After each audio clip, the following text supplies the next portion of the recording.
My name is John Harvey. I'm your faculty host for this quarter's seminar series.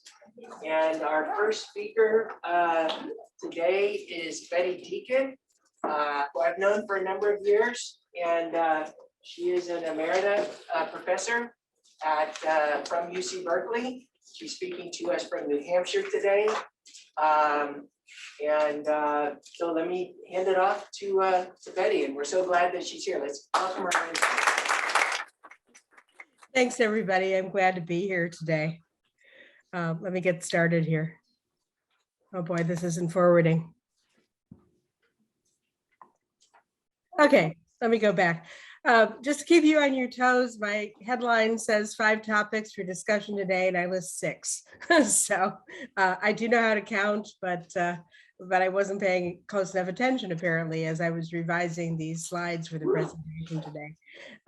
So the topics I want to cover is what we mean by affordable housing, which turns out to be a trickier subject than you might think. Some factors that affect housing affordability, the relationship between housing affordability and transportation, then how infrastructure investments, development patterns, and VMT figure into this pattern. I'll spend some time on California particulars, although I really want to frame this in the bigger picture because I think the bigger picture does affect both how Californians think about how their housing compares to other people's housing, and because we do some things a little bit differently. And then finally, I want to talk about some ways forward, and I'd love to hear your feedback about that in particular.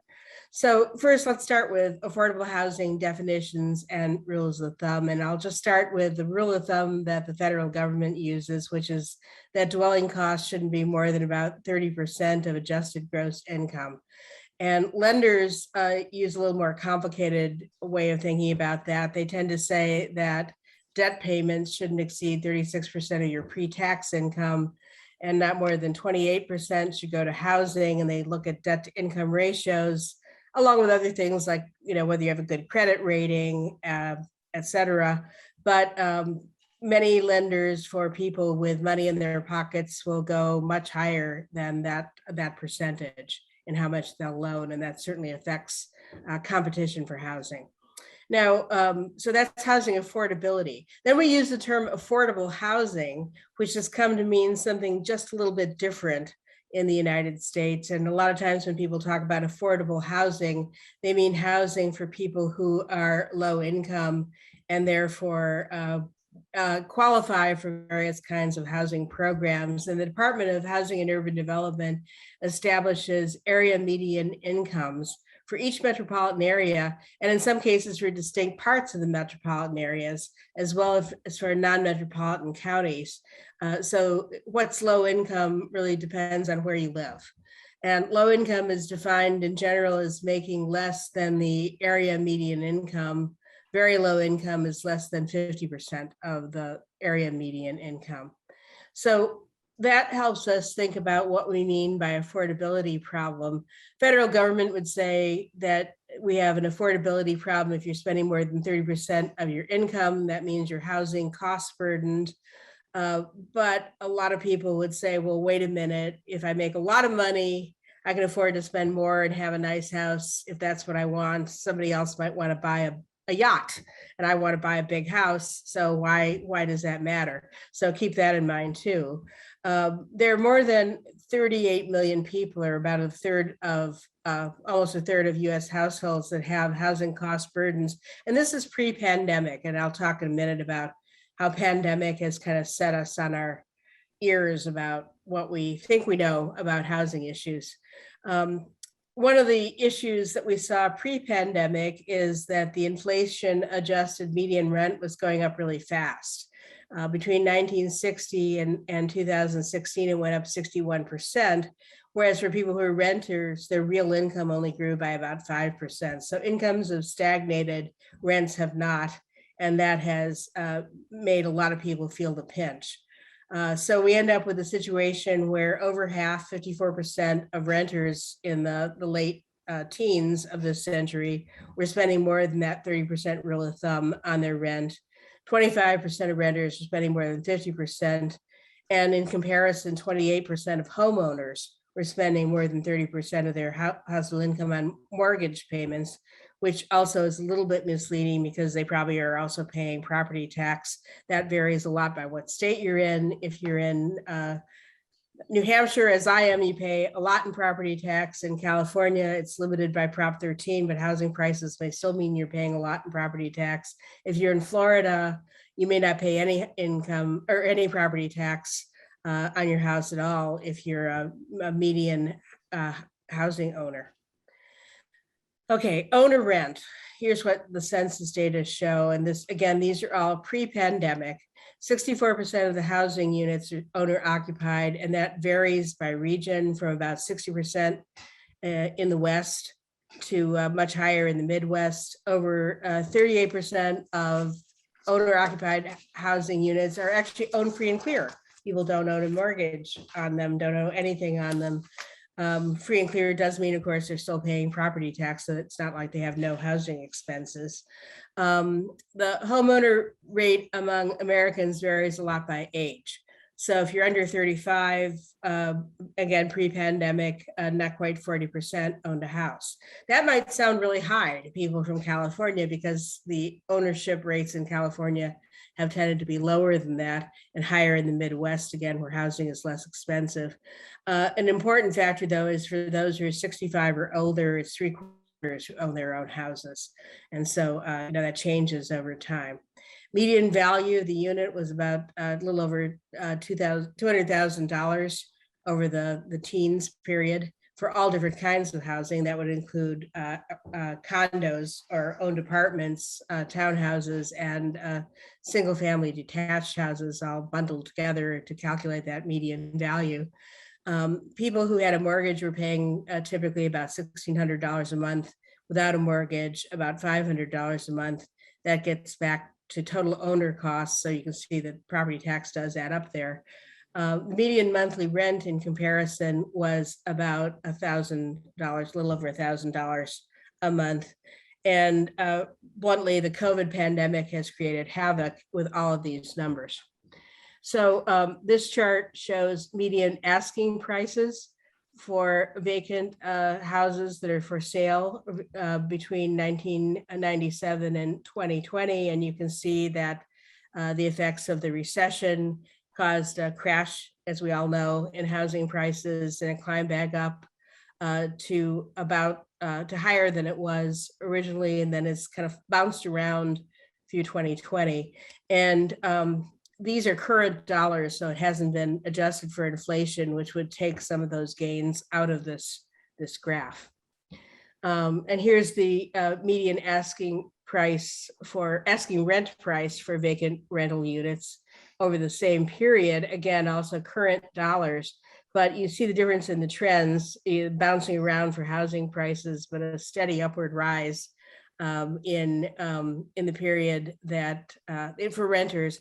And again, the gray lines are the recession periods. So you see how recessions had an impact, and rents don't respond nearly as much as housing prices to the recessions. This graph shows the impacts of COVID of the COVID pandemic on housing sales and prices. And you can see that this is data that's collected by the Federal Reserve from St. Louis, and it was published in an article by the National Association of Realtors. And you can see that the recession very clearly affecting both sales and prices, and then some bouncing around and a sharp decline when the recession started. There was a lot of uncertainty, but a big pickup in both sales and sales prices in the last year. And we don't really know what that means yet because it's too short a period. Now let's move on and look at the census household income data. These are 2019, just before the pandemic data, and the median income, according to the census, was about $69,000 for a household. Now, if you use that rule of thumb of 3 times your AGI, it would be about a $200,000 or $210,000 loan that you might be able to get. All depends on your down payment and your credit rating, of course. So again, you see the adjusted gross income in this graphic with recessions banging people's income down and then some recovery. And again, this doesn't go into the pandemic where it would be another sharp downturn for a lot of people. So what has that done to housing choice? Well,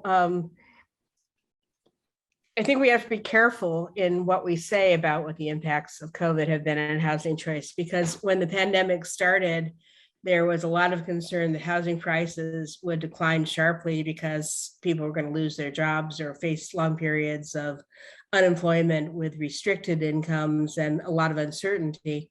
And that seemed to be happening through about August of the first year of COVID. And then housing prices nationally picked up again and sales picked up again with a lot of markets are regional, market differences from place to place. For example, New York City and San Francisco saw quite a bit of out-migration. And there are studies going on now that have been trying to track where people move to. Some of them move to totally different states. That's easier to do in New York, where you can move to a totally different state by going a few miles than it is in most parts of California. But a lot of people also decided they would move to the countryside or to a place where they thought they would be farther away from exposure to the pandemic. So we don't have solid data. We have preliminary data on this. But a lot of people who work in housing are beginning to speculate on what this means for housing choices and whether these will be permanent shifts or temporary shifts. But at least three things have been pretty clear in the data so far. One is that people who can work at home may be placing less value than they used to on their commute because they're not making it. So since they're not having to commute, they can, or commuting less frequently, they can move farther from the office. And so that's an issue. This is an important issue for people who are worried about transportation issues, because many of our transportation policies are now considering whether permanence in telecommuting, if not 5 days a week, maybe 2 or 3 days a week, would be a transportation management strategy that would greatly reduce VMT and emissions. And so that's become a hot topic in the transportation field. And again, a lot of uncertainty because businesses are just beginning to negotiate with employees on those sorts of issues. Families are also apparently substituting home amenities for community amenities. In other words, they move to an outlying area. They don't have the gym down the street or the Y down the street or public playgrounds. So they look for a place where they can have a swimming pool or a play set, and they invest in home entertainment systems. Of course, they've been doing that for a while, but it means that certain kinds of uses like gyms and movie theaters that were providing community amenities are not as much in demand, and home amenities appear to be something people are looking for in the housing market. Again, anecdotal at this point, people are trying to collect some data on that right now. Third thing is there seems to be greater value being given in the market to specific characteristics of a house. Again, the number of bedrooms and the size of the house have always been an issue, but now people are also looking for an extra room or space or bedroom that they could convert to a home office. If they're going to be telecommuting on a regular basis, using the kitchen table or gets old after a while. And so finding that space where they can put in an office at home becomes more important. And it also seems like they're a bit less concerned about where it's located, and so are willing to look in many more areas across the metropolitan region than previously. And again, we don't know whether these are real shifts or they're temporary adjustments to the conditions that COVID has put us all under. I want to come back to the issue of affordability. And this is a table that was put together by an organization that advocates for low-income people and also for higher wages for people. And as you can tell from the slogan out of reach, their concern is that wages and housing costs are out of kilter with one another. And in 2020, a two-bedroom housing wage would be about $24 an hour. So that would tell you this. Look at California there, it'd be $37 an hour. Some places are talking about minimum wages of $15, but it would still, or even $17, but that still is about half what the high costs states would require the minimum earnings to be, or the minimum take home for a household to be able to afford a two-bedroom apartment. Again, if you're using that 30% of income on rent. So you can see where low income, low wage earners are put in a very difficult position with these kinds of housing costs. But you also see on this graph, I think, that the costs and affordability really do vary across the country. And the West Coast, Florida, and the Northeast down as far as the Virginia area, which I think is really the Washington, D.C. portion of the Virginia area, and Colorado, because of Denver, all pull the costs way up. A little bit in the more affluent states of the Midwest and the South as well. And then you got the big band in the middle where $15 an hour or $16 an hour would pretty much do it for the 30% of your income, would let you buy or rent a two-bedroom house. Coming back to some of the codicils we need to think about when we think about affordability. One is the whole idea of median income. Median income for households under 25 or over 65 is a whole lot lower than for those in their middle years. But it's those people who are between 25 and 65 who are the ones who are trying to buy a house. And the ones over 65 often don't show income in federal accounts because their income that they do have is untaxable. It was taxed previously, or it's some kind of savings where it isn't subject to taxes. So the median income for people who are in that 25 to 65 age in 2019 was considerably higher than that number I quoted to you before. It was $82,000. And then the other thing I referred to earlier is that lenders often go a whole lot higher than their preliminary rule of thumb, 28% debt to income ratio. If you got excellent credit and a good job and prospects for the future, you can get a lot more mortgage. And in fact, the average mortgage ask in 2019 was $359,000, which is actually more than 3 times the median income.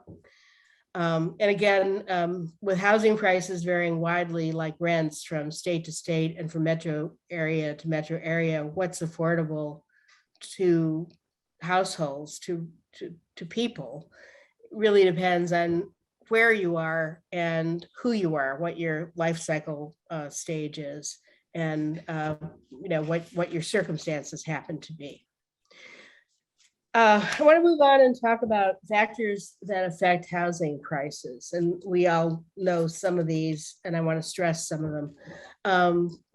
The state of the economy, the economic and tax policies, if you can deduct your tax, if you get a renter's credit or not, if you get to deduct your property tax or part of your property tax, all those things affect housing prices because people do consider the bundle of costs they're going to be facing when they decide what they can afford to pay for a house. And lenders think about those things too, the bundle of costs that people are going to be facing.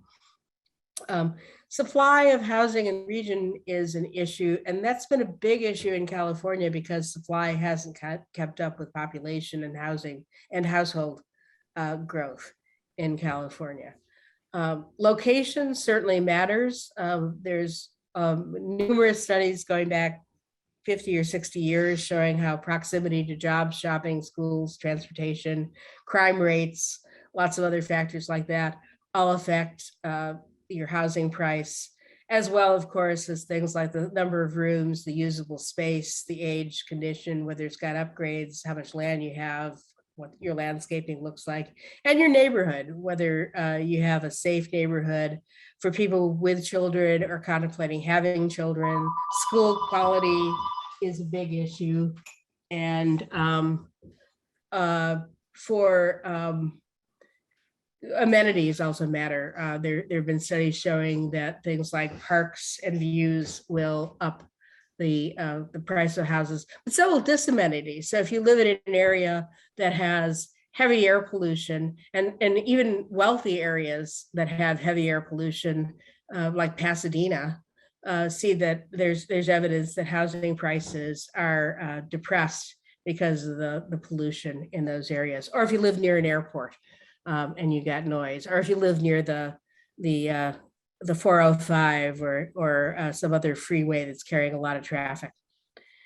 Now, we haven't always been in the same sort of situation here, and part of this is that for people in my age group who are part of the baby boom generation, and our parents were buying houses in the housing boom period right after the Second World War.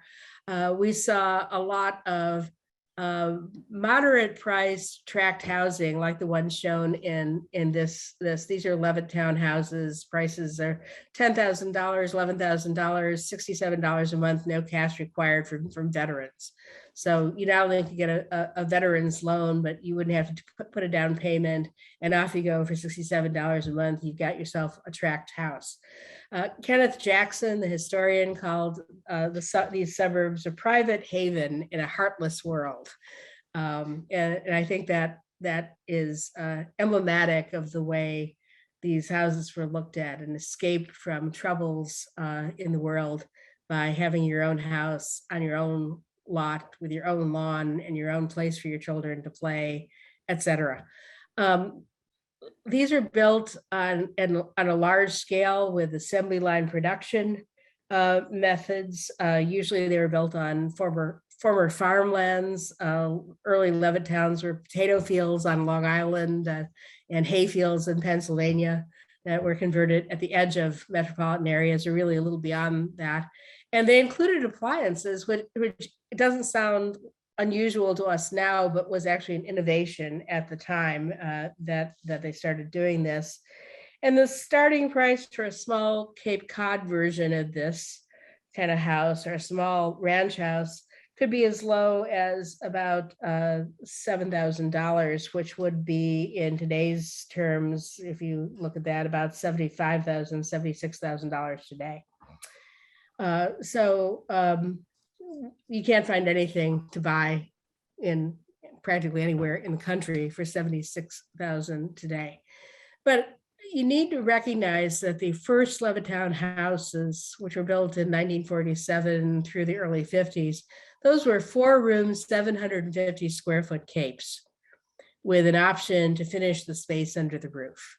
So you basically got a living room, a kitchen, and 2 bedrooms and 1 bath, and then a staircase that went up to an unfinished space, which you could do as kind of a sweat equity, finish it yourself or hire somebody to do it when you could afford it. And so-called bigger ranches, like the one shown in this picture, were all of 1,000 square feet. That's the 750 square foot house was smaller than typical 2-bedroom apartment in San Francisco, to give you a comparison. Today's houses are a whole lot bigger, and they're also better equipped. And this table shows you some of the changes that we've seen. In 1973, the median home value was about $150,000, adjusted for inflation to a 2010 level. So it compares to the next number. And over the next 40 years, it went up to 223,000 about. So that's a pretty substantial jump in housing, but look what happened to the house size. It went from 1,500 square feet to almost 2,200 square feet. The adjusted price per square foot went up a little bit too. This is again in real terms, but not as much as the size of the house went up. And in 2019, the house size decreased again to about 2,300 square feet.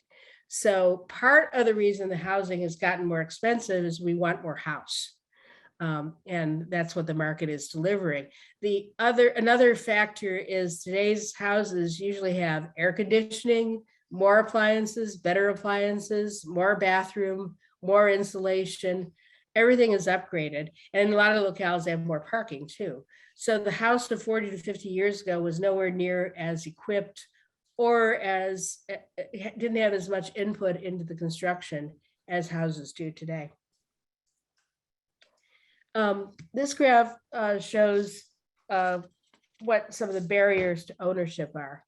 And the ones that have been flagged and are matters of a lot of public debate are the 6 that are shown here. I'm going to start from the right side of this diagram and say one of them is increasing home prices. But in fact, for a lot of home buyers, that isn't really the biggest issue. Actually, credit scores turn out to be a bigger issue, and that's twofold. People either haven't established a credit score, which usually takes borrowing money and showing that you can pay it back in a timely fashion, or they've messed up their credit score, which happens to quite a few young people who get into trouble with a credit card at a young age and wise up after a while, but have to work their way back to a better credit situation. Also happens to people who lose jobs, people whose income fluctuates a lot, where they get stuck. Economic factors are related to that credit score then, and that's a factor. Job insecurity, if you can't show you have a regular job, or if your job is seasonal, or if your job is one where you have changed job, or your work habits are one where you've changed jobs for whatever reason over a number of years, a number of times. All those look like job insecurity to lenders. That's going to be a hit. A huge factor is the down payment. Down payments can range from nothing to 30% and even higher for higher loans. And that's a real problem for a lot of people, especially younger people, because they are paying high rents since they have a hard time saving the money to come up with a down payment. And in fact, a lot of down payments do not come from savings, but they come from intergenerational transfers. In other words, you lend your kid some of the money, or give your kid some of the money for the down payments. They can get a foot in the door in the housing market. And then finally, student debt is something that's been a big concern, especially for younger adults. And you can see that less so for Gen X than it is for millennials, and less so for millennials than for the current generation. But about a third of them do this. So not having the money saved up, not being able to borrow it from anybody, and then student debt are actually really big issues. And ones to keep in mind when you hear the debates about, who should pay tuition or have free tuition, who should have college loan forgiveness, et cetera. If you're thinking about entering the housing market, those are 2 big barriers for people in those age groups. Okay, let me move on to the relationship between housing and transportation. It's well established that access to jobs, schools, housing, and amenities can be provided in a couple of different ways. And one is by proximity. You live in a place where you can walk out and get whatever you're thinking about wanting to do, or do whatever you want to. You maybe can walk to a restaurant, walk to the grocery store, take a short bus ride to your doctor's, jump on a subway to go to work, ride your bike to go visit your friends. You don't need a lot of personal transportation if you live in a place where those things are possible. And the evidence is pretty strong that while people do still own cars under those circumstances, they don't use them as much as people who live in places where the land uses are often single use, commercial uses are miles away, and you have to use motor vehicles to overcome the kind of distances that you're traveling. People will typically walk a quarter mile, half mile under some circumstances. If you're a New Yorker, my family will walk a mile, but not everybody will. If you bike, a gentle bike ride might be a few miles. More aggressive cyclists can go 10 miles. but most bike rides are in the 3 miles or less range. So you start using motorized vehicles when uses are scattered. And accessibility really varies across regions. So to the extent that that's built into people's calculus about what they're willing to pay for housing, or for that matter, where businesses are willing to think about where they want to locate, because they also think about this, then thinking about access to labor becomes an issue for the businesses. Central locations are costly because they generally have high access, and also there's competition for those uses by a lot of different land uses. So transportation investments such as rail or highways can actually reduce the need for proximity because you can use mobility to gain access.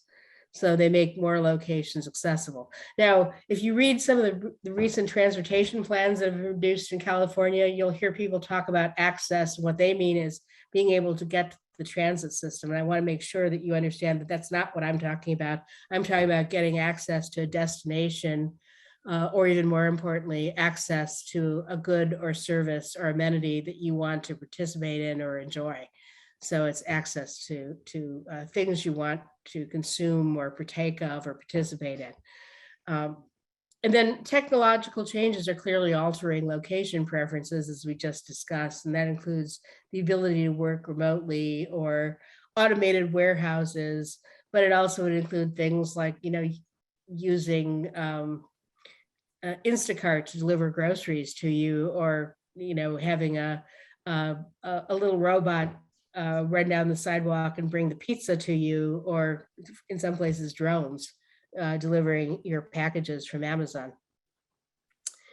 So I think it's been pretty established theory and evidence that all else being equal, housing prices tend to decline with distance from job centers and other major destinations.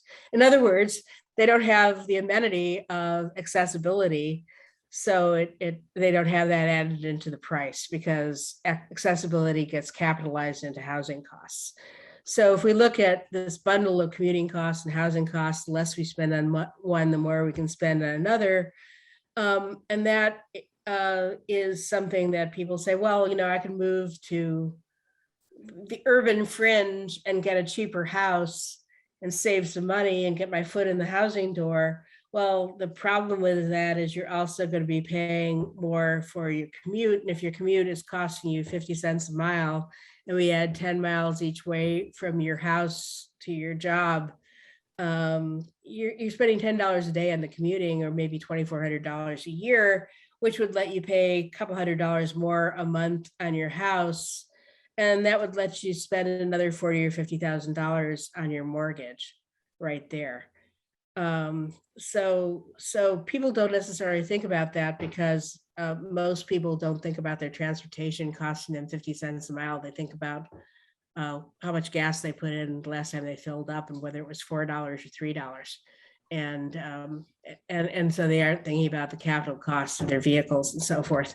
And all else being equal tends to fall apart because of all those quality differences that we talked about. And there are diverse lifestyle preferences that go into that. So you get much more complicated patterns of price and location than all else being equal hypotheses would propose. I want to turn now to the issue of infrastructure investments and development practices and what's going on with VMT, and then some emerging practices that are coming out.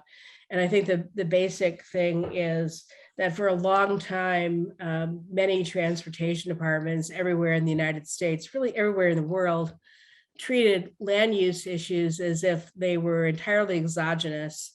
They didn't have anything to do with them. That was somebody else's decision. And they were a public utility there to serve the demand as it appeared out of nowhere, and put pressure on them to put an obligation on them to deliver projects.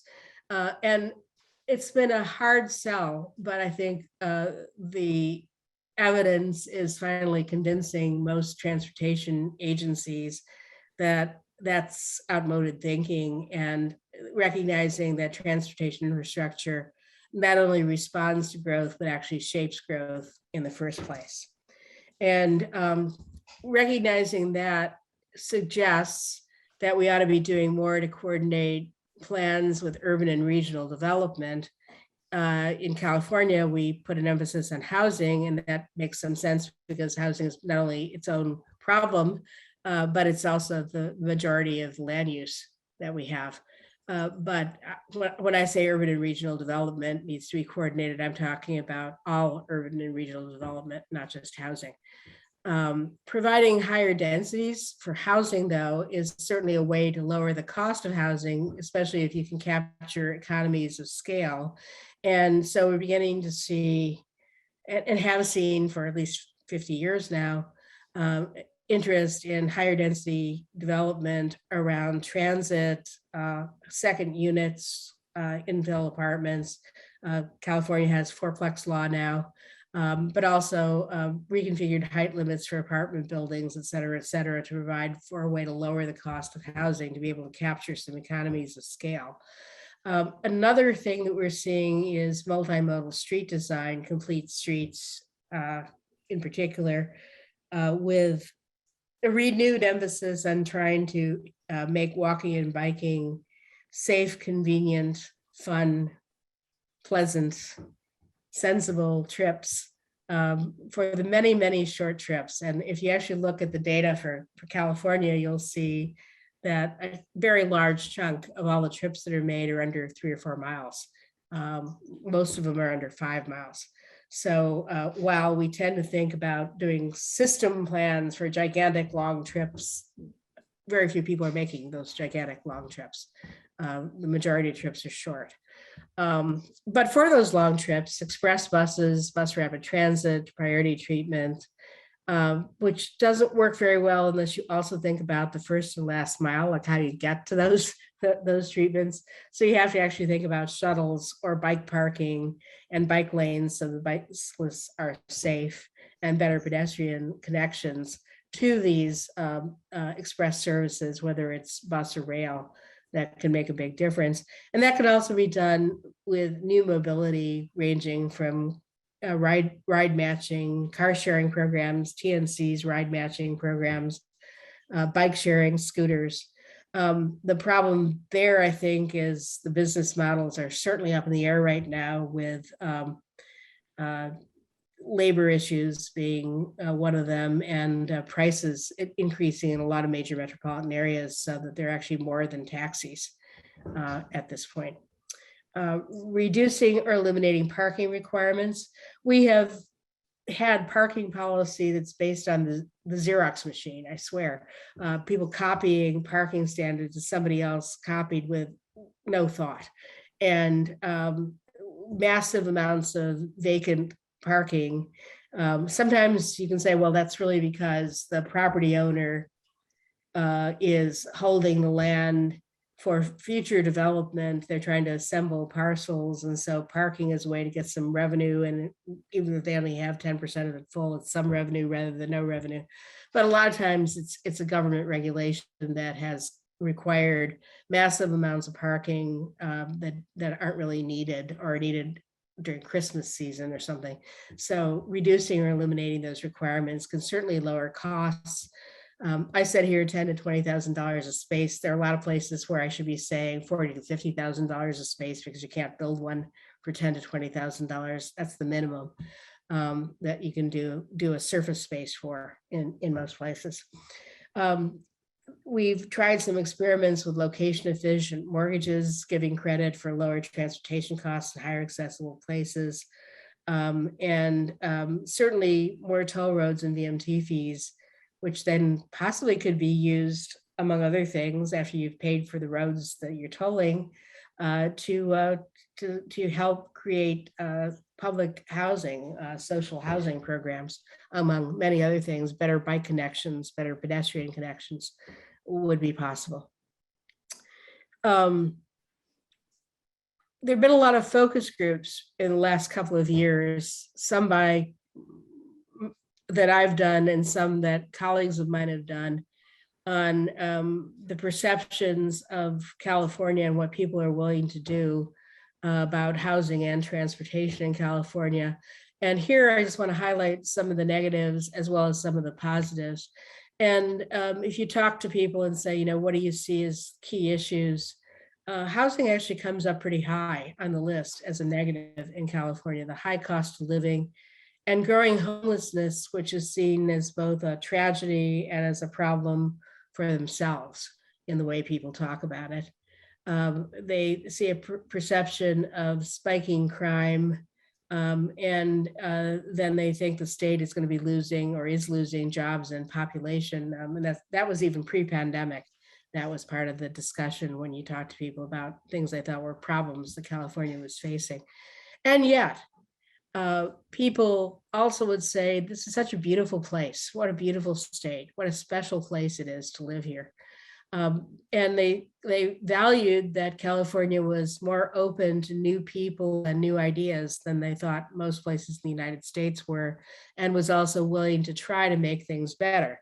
So those are things we can actually work from, those positive things, recognizing the negative ones might be barriers for us. Messaging really matters here. If you try the message that we're at risk, and this is a common way that climate change is talked about, and I've talked about it this way, but I was interested to learn that if we say this, it doesn't really get people to say, I want to do something. It tends to have people throw up their hands and say, nothing can be done. It's impossible, it's too big. It's a crisis, it's going to wipe us out. It's going to make things more unlivable. It's going to make things worse, but they don't see the way out of this. And part of that is tied in with the people who have very strong distrust of government and government's ability to deliver on its promises. If you say to people, we have a plan, and here's what the plan is, and we've got a lot of different people who've got their heads screwed on right, from a lot of different walks of life, who are committed to work together to implement it. People get a little happier with the message because they think that if you get a lot of different people willing to work together, it might make a difference. On the other hand, if you say, well, look, we're actually hurting the poor, another message I have used, and we're disregarding future generations, something I also have said, it turns out that people kind of get defensive. And you get well, I didn't do that myself, or I don't have any choice, or it can't be my fault because I'm one of 40 million, and I don't really have choices that will let me make a difference. So the defensiveness is what dominates the way people respond to that message. If you say, look, we think this plan we have will help us create more livable communities, everybody will be better off, and it's not going to harm your quality of life, we know you cherish, it kind of pushes down the opposition. People want evidence, though. They need evidence, and how are you going to do that? Some specific strategies, and these are some that California has tried that have triggered concerns. Limited time to appeal land use planning designations and environmental impacts, which we've now said is 30 days or 35 if there's a CEQA exemption. People think that's just trying to run over them. Exemptions from standard review procedures with no process for exceptions. This is something I'm interested in because I've been thinking, well, maybe we should say, my next bullet, we should have as of right development for parcels that are in the housing element in California and therefore designated for housing development. And instead of making those projects, if they comply with the zoning on those parcels, go through a whole bunch of reviews at zoning and planning and city council and back to zoning and planning and city council and design review and 10 other reviews, we should just say all that should be done as part of the housing element, and we should say administrative review should only be done after that. So somebody in the planning office says, okay, can we check the boxes? They've done this stuff, no special conditions, no discretionary approval, they can go. Those things really trigger concerns because they think that is going to be something where the developer and the city planner will be in each other's back pockets.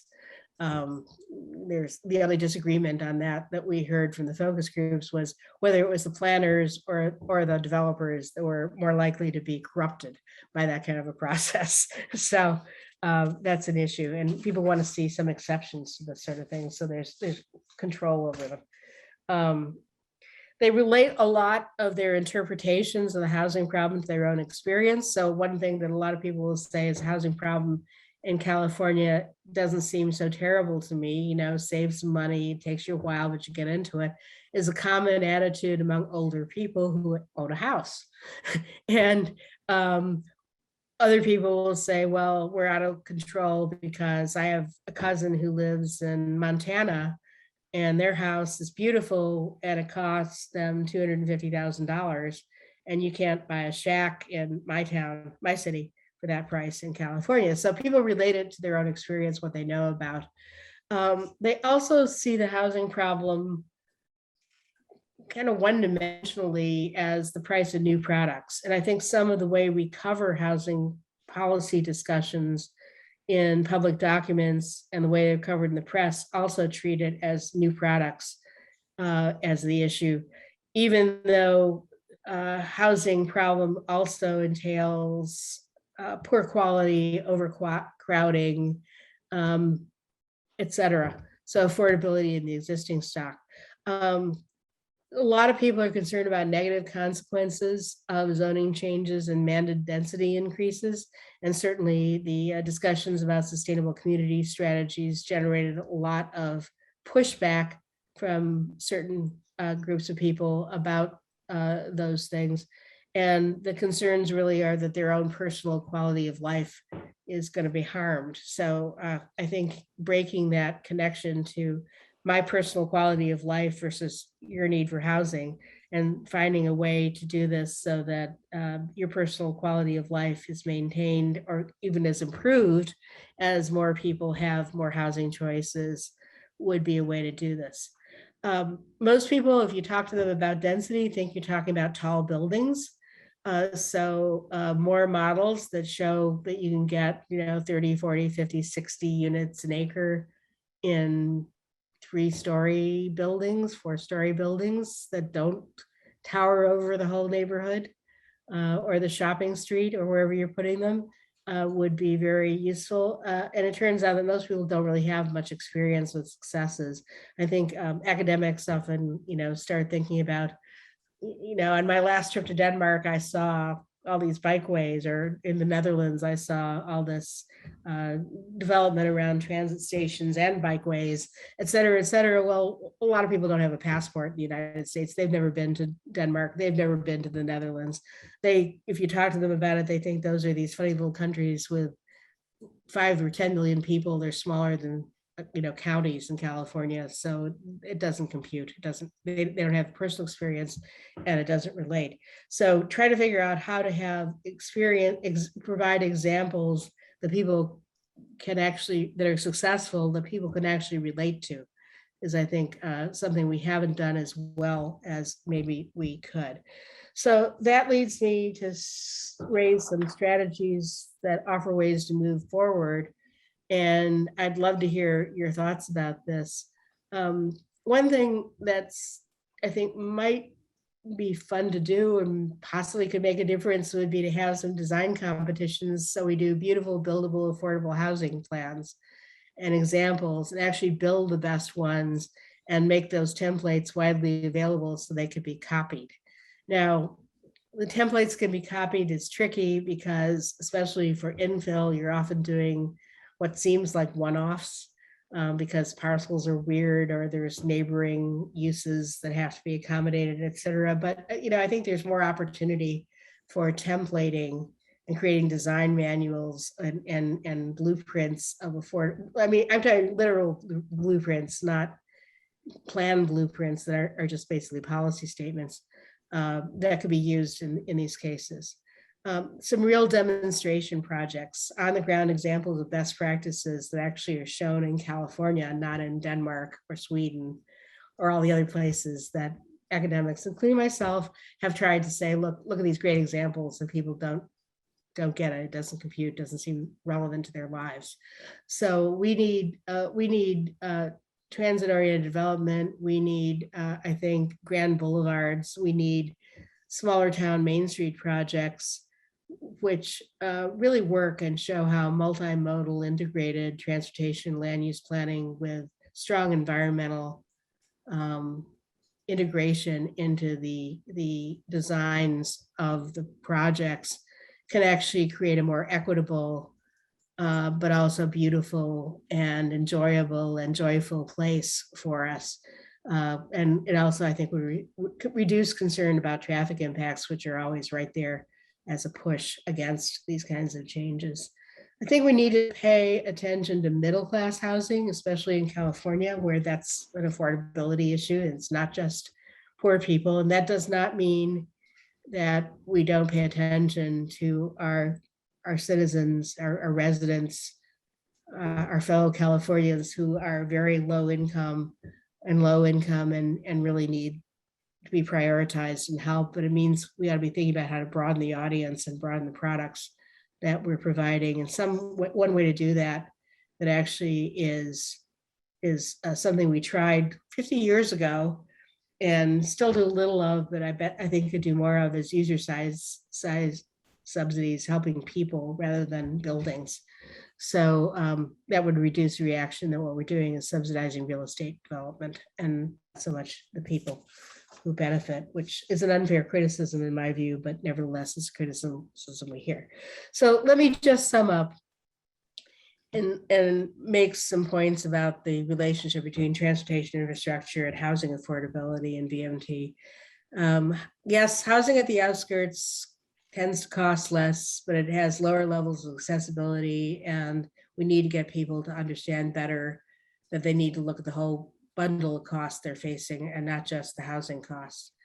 Housing affordability isn't a simple issue of land availability, but it also has to do with the incentives for profit and higher profit on certain kinds of housing, with lender policies, with assembling a down payment, with the larger and larger size that the houses that are being developed have, and with local approval processes that even if you've got land that's supposed to be for housing, make projects suffer the death of 1,000 cuts by delaying and reviewing again and reviewing again, all of which add costs and make housing hard to do.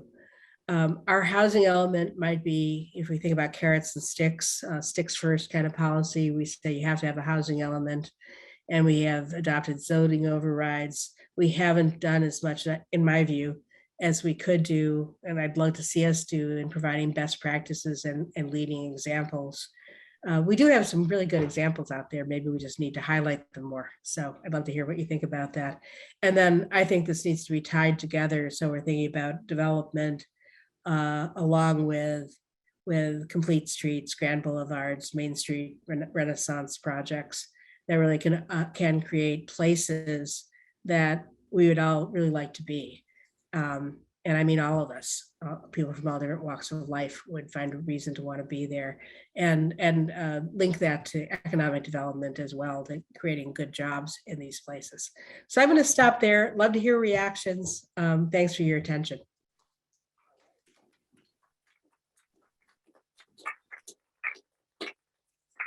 I think the microphones can pick up questions from throughout the room. There's also questions online. Oh, okay. People that have posted. So whichever one Betty wants to address, that's great. Betty, maybe take a quick look at the ones online, and everybody else here can formulate some questions for a minute while you take a quick look at those. I can't see them. Yeah, Maggie Witt says parking is a question on the barriers to ownership slide, and wonders if that's a survey-based information. What's a sample? Anything should be known about it. Take a look at the two books now that Don Shub has put together on parking. The second one, Parking in the City, has a series of case studies, including one I wrote on parking problems in various cities and how people have dealt with it. And there's a lot of literature that provides additional cases, many of them from California. And it's pretty clear that when you start requiring parking each space costing maybe $10,000 if it's a surface space, and $30,000 if it has to be put in a garage, which frankly you'd rather have it be in many cases, both for the protection of the vehicle, but also for minimizing the land that's consumed in parking. That's going to get passed forward into the price of housing. So I think that's a pretty straightforward one. Lindell Price says, do people who live in places with better accessibility typically own fewer cars? And the answer to that is yes, there is some evidence that car ownership is higher in suburban locations than in denser inner suburbs or in central cities. And that's controlling for household size and income. So that's been done. There have been studies going back again for 50 years. I did a study on that with my late husband for MTC in 1976, using the travel survey data that they had on car and car ownership data that was in that survey that showed that. So it's not a new finding at all. We know that that's the case, and I haven't seen anything that contradicts that. The one codicil I'd put on that is with the increase in the use of Uber and Lyft in urban areas, does look like some of that is actually substituting for walking in transit. So you want to look not just at car ownership, but car use, and you want to look not just at cars you own, but cars you have available. And that's something that's currently being studied more. Prashkan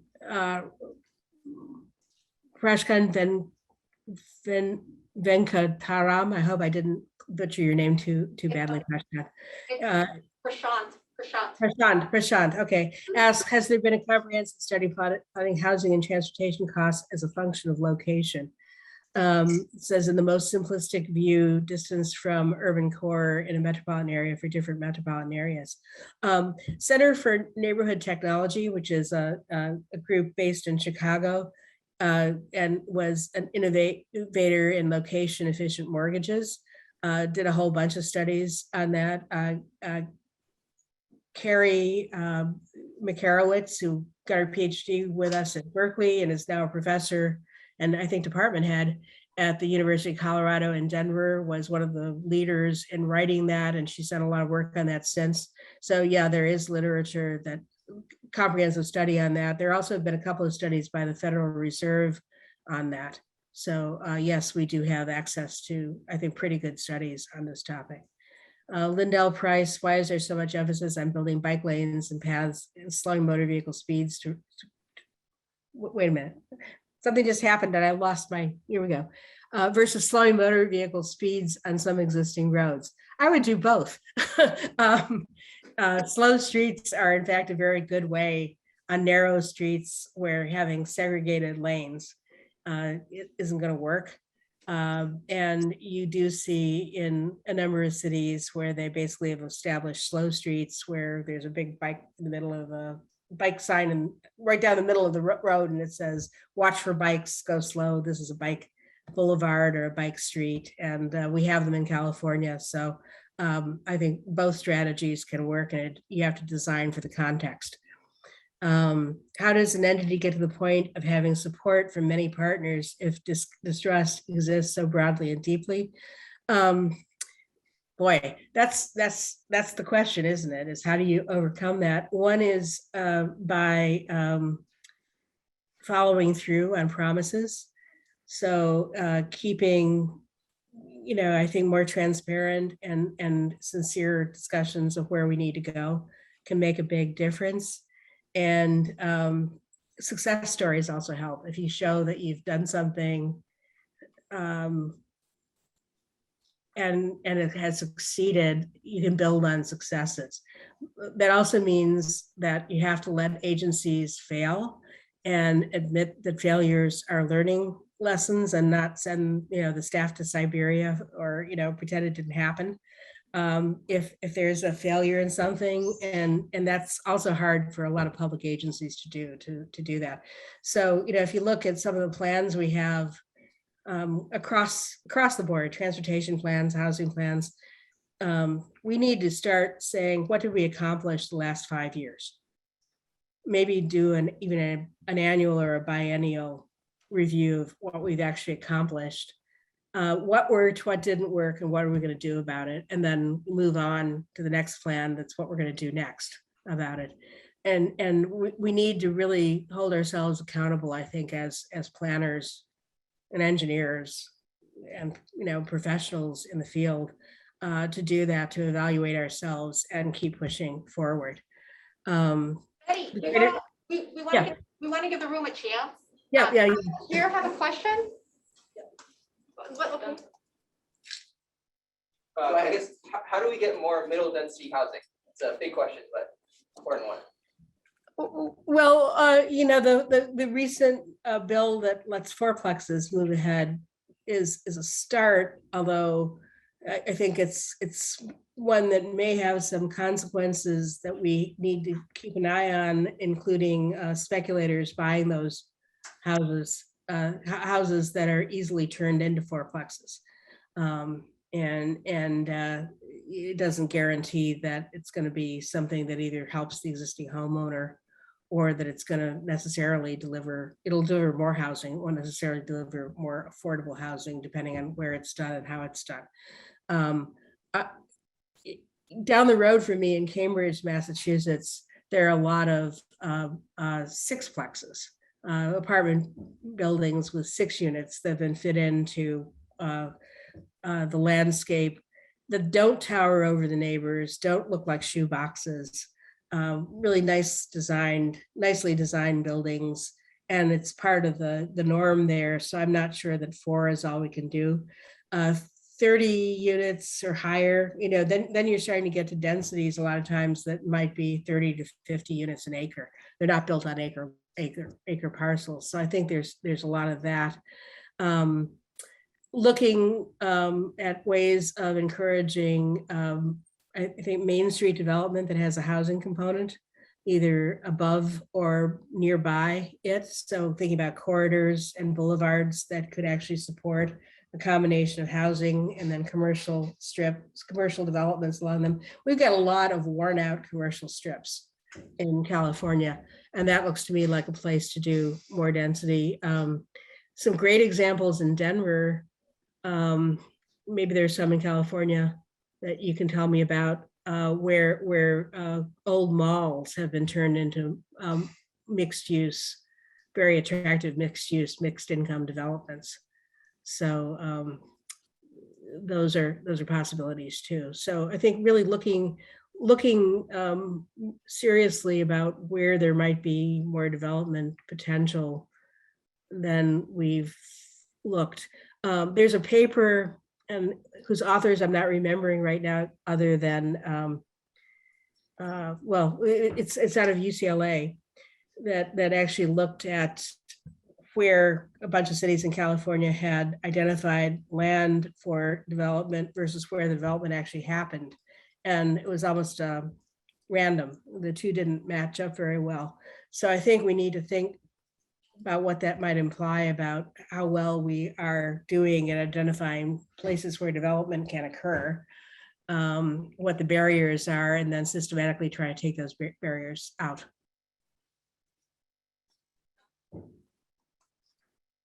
I think that was in the back first and then over here.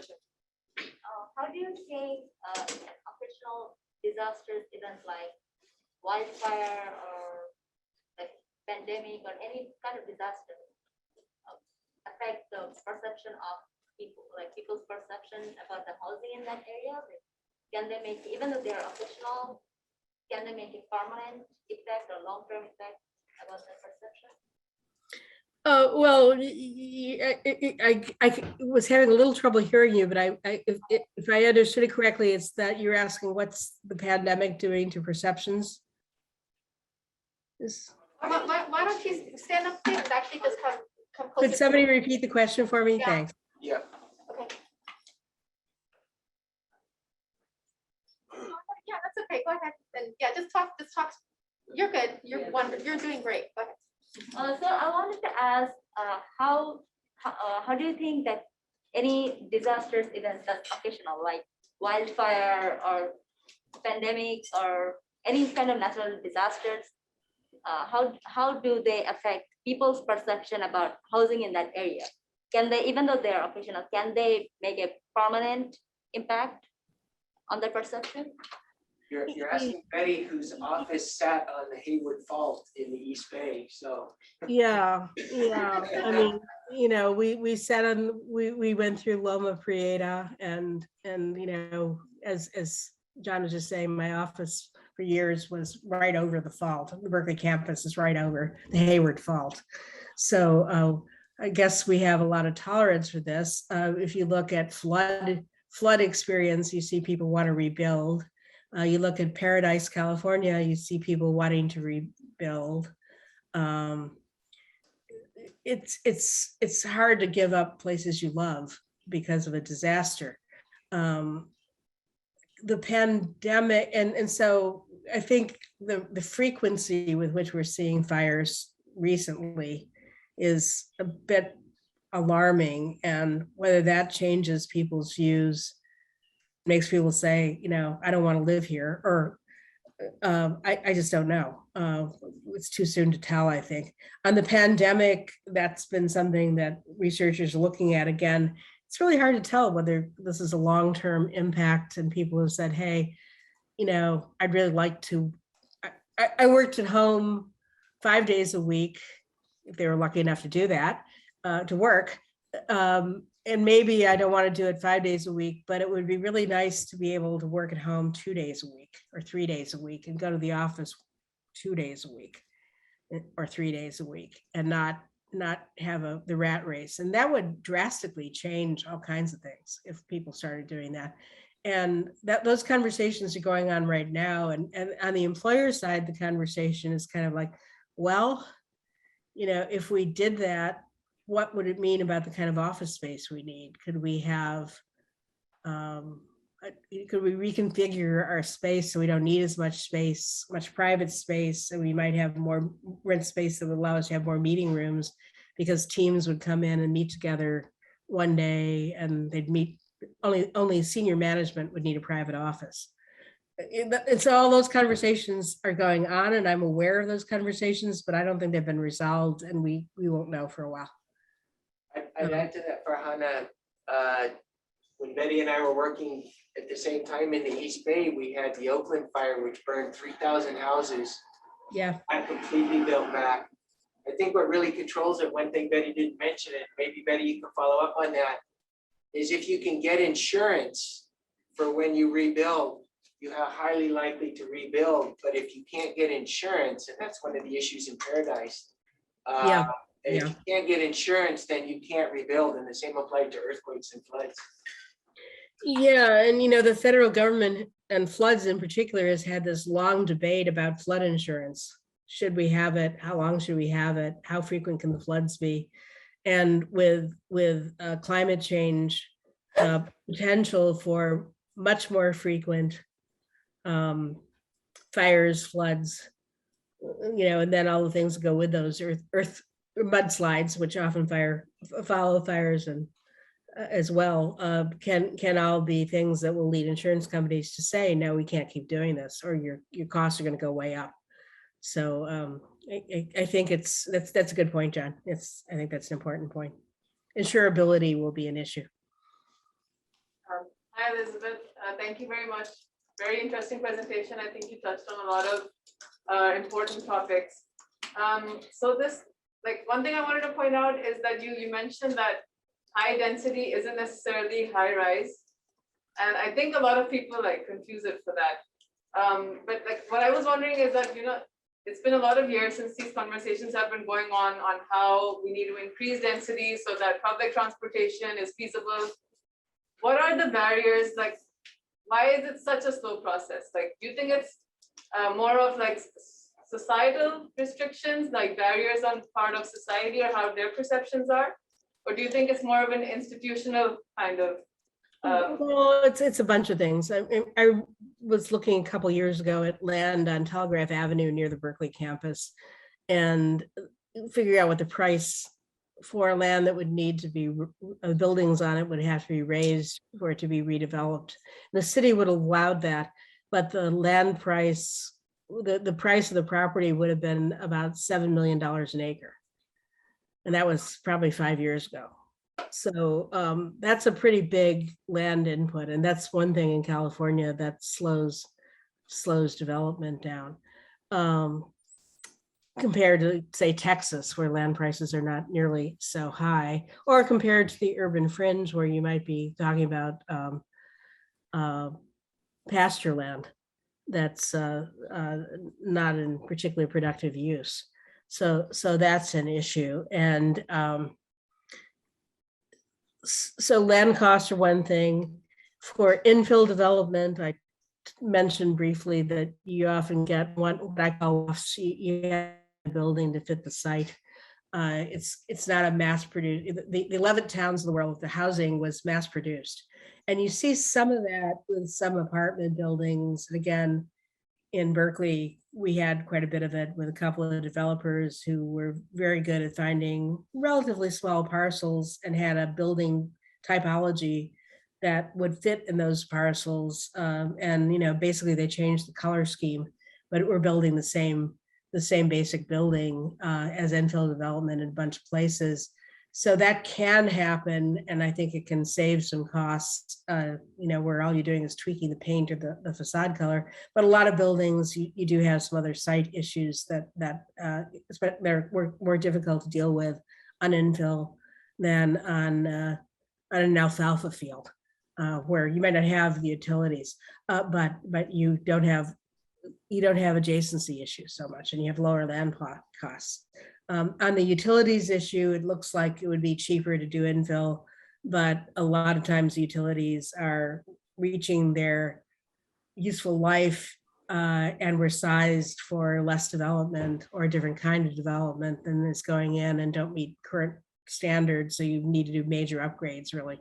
So that figures it. So the idea that you can just plug into existing infrastructure isn't always the case. You get community opposition. If you don't have neighbors, you're going to get less opposition. So if you get community opposition because people are concerned that and people have all kinds of concerns. Sometimes it's traffic. Sometimes it's they don't like the social implications of people who aren't as affluent or as like them as their current neighbors moving into their area, and it triggers all kinds of other kind of ugly stuff that goes on. And but you may not have that as much of that to contend with if you're building on green fields. So those are issues. And I have a comment here that Patrick Condon hypothesizes that higher density housing increases, sends a signal that land has a potential for higher productivity, and other developers are willing to pay more, and land prices go up. And that's probably true. I think there is what people pay for land isn't everywhere is a signal of what the next party is likely to ask for it and probably get. With some exceptions. The famous one that everybody likes to point to is the amount of money that the former president's son-in-law paid for a certain development in Manhattan that is now worth about 80% of what he paid. But so it does happen in the other direction too, that people overpay. But a lot of times, people are savvy and they figure out what land is worth when they option it or buy it. And so, yeah, it does raise prices. So all those things together. Concerns about labor costs are an issue, and we want people to have good jobs.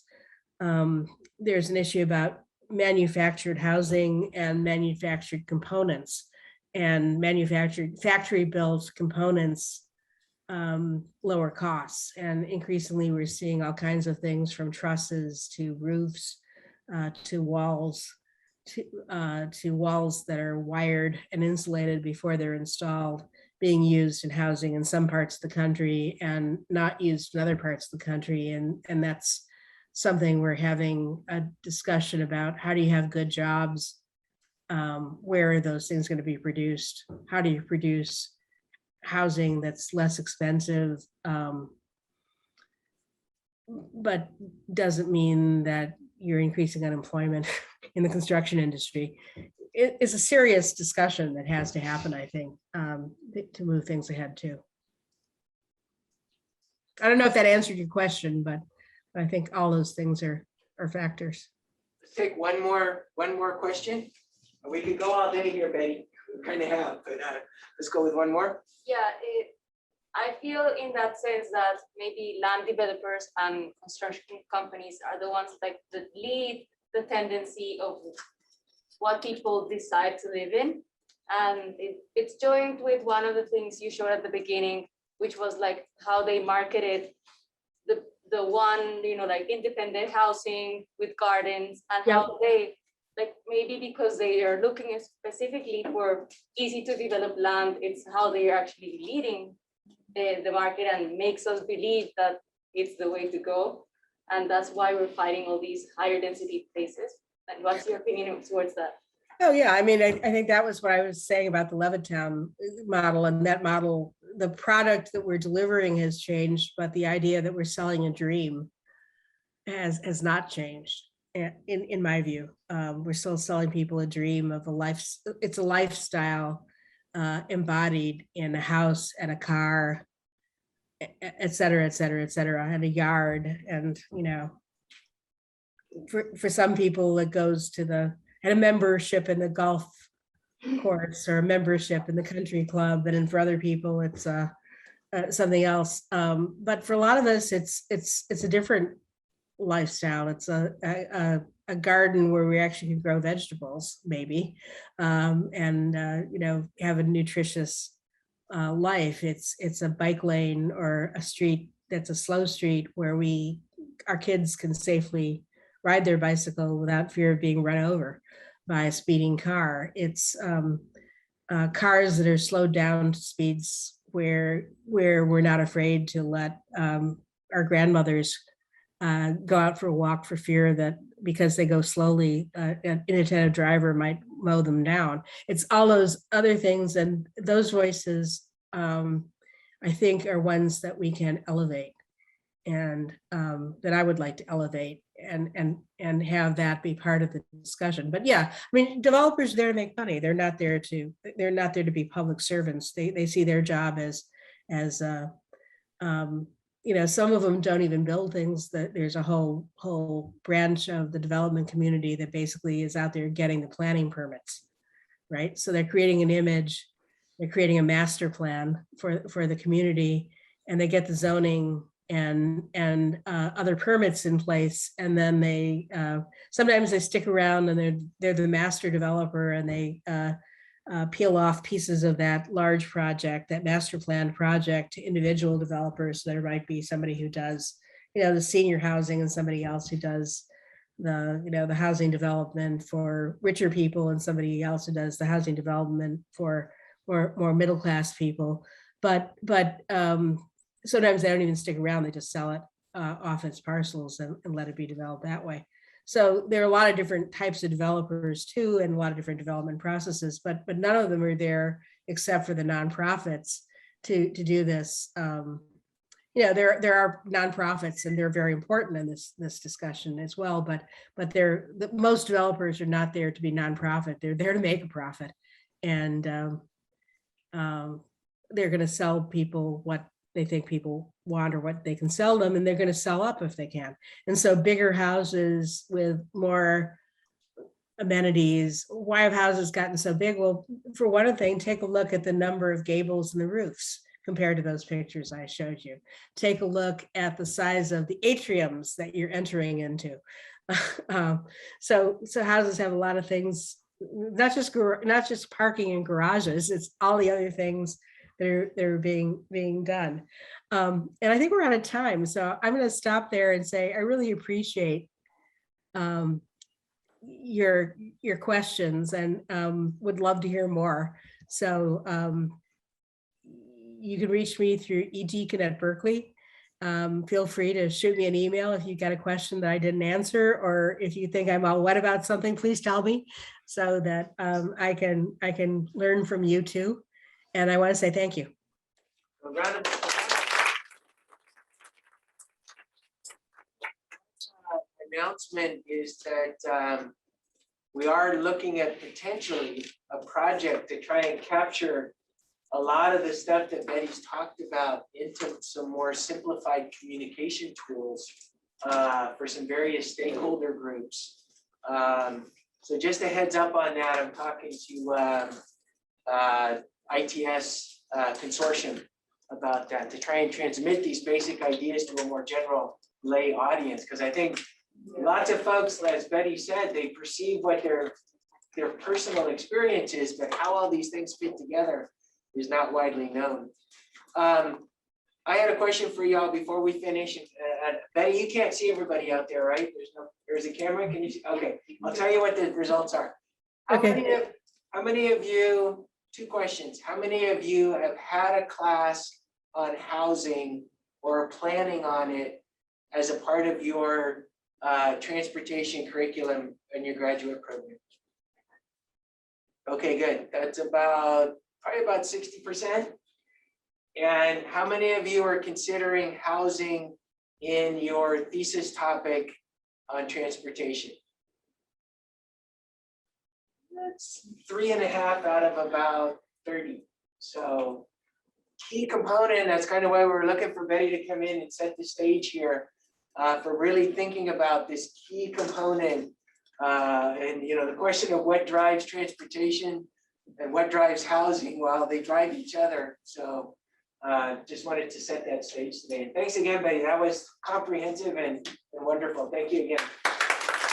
Good to see you.